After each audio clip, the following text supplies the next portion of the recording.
So here we have a purchase that I got from Walmart.com. It's for a TV/monitor.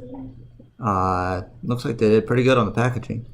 It doesn't weigh a whole lot. Let's get this out of here so we can see what the monitor actually looks like.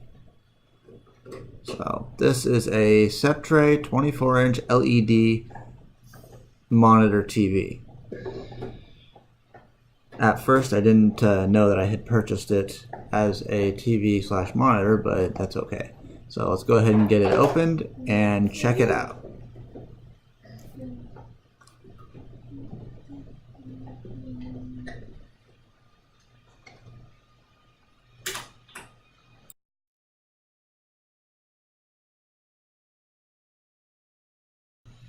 So as we open this up, we will first see a portion of the monitor stand, pretty small plastic looking piece, and we will fold the lips back so we can get the other portion out. And here is the base of the unit, and then we have the remote to the monitor TV. So pretty basic stuff. There's actually a screwdriver included with this, which is pretty nice.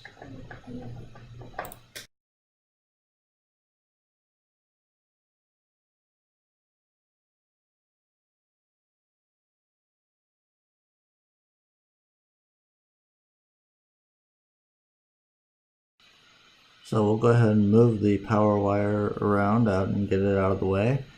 Check out these other ports that are on the machine. It should say TV. So we actually have component, we have HDMI and coax and a USB. I'm assuming the USB is for service, VGA and component. I think that also might be digital audio out, but I won't be using that either. And I think this might also have built-in speakers, but I'm not going to use those. So here is the mount, beginning portion of the mount for the monitor TV. Let's get this plastic piece off. Set that there. It kind of sits into place, and then in the packaging there is screws that come with it. So let's get that opened real quick. And once we get that opened up, we can go ahead and start mounting the middle bracket for the stand. And once we get that on there, then we can start mounting the bottom portion of the actual stand onto that portion and get this to where it can stand up on its own.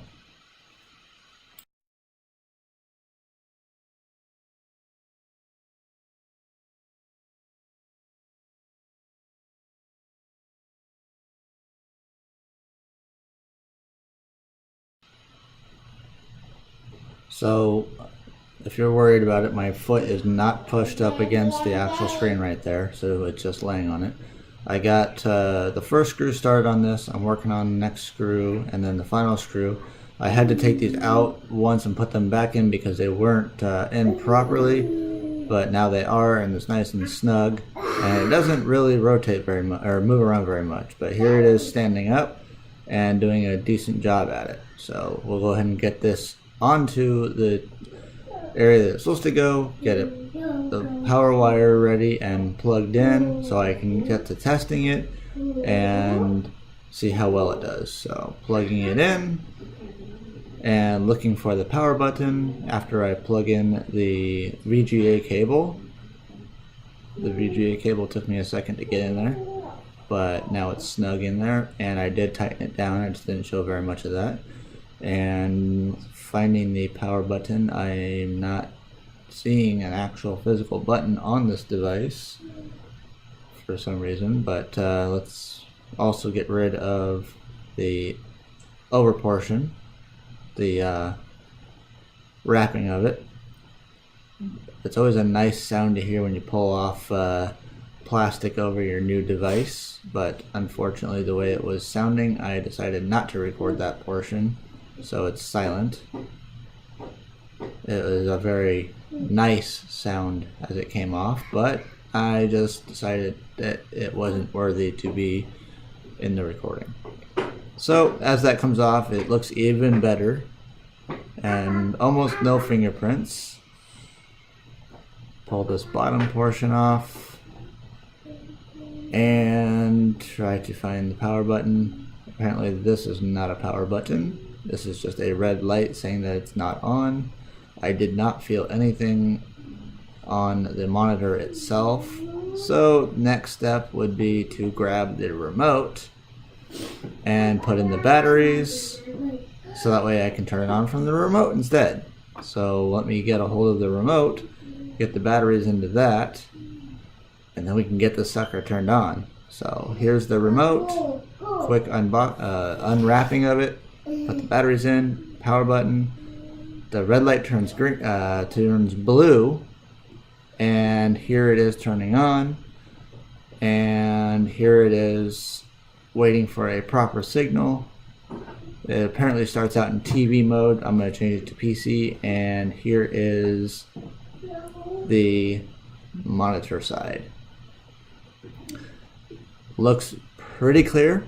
It is LED, I believe, so it's really nice looking, and I like it already. It's 24 inches compared to my last monitor that is now in my living room, and as you can tell, it's a live feed from my cameras, so that works really well, and I haven't had a problem with it yet, thank God.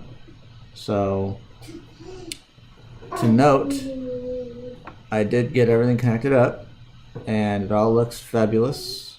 I need to do some wire management obviously, but here's what it looks like from the back side. And then on a side note, when I first started it up, it wanted to search for channels, but yeah, I didn't go with that. Also, apparently this is a stand, not a tilt stand, so it does not tilt up or down. It does not move back or forward, so I can't really speculate on that. But it works, so I'm happy.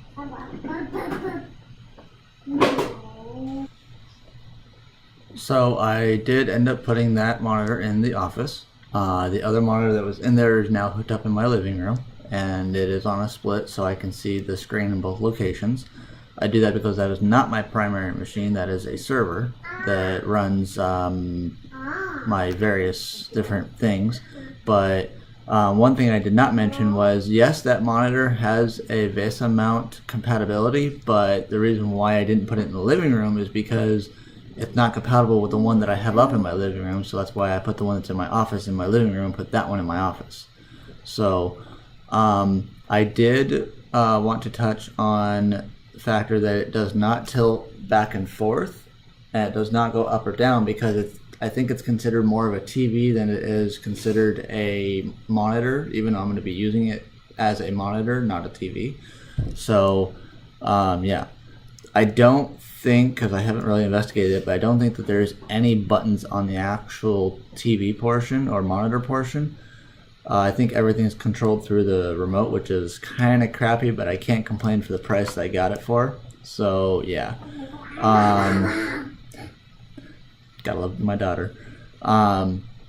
It's a great monitor. It is LED, and it has great resolution on it. It was cheap, and that's what I was going for. So if you have any comments, concerns, questions, anything, feel free to leave them below. Feel free to leave any of that info below, and I will see y'all in the next episode. Say bye-bye, Lily. Bye. Say bye-bye. Bye. And she says bye-bye.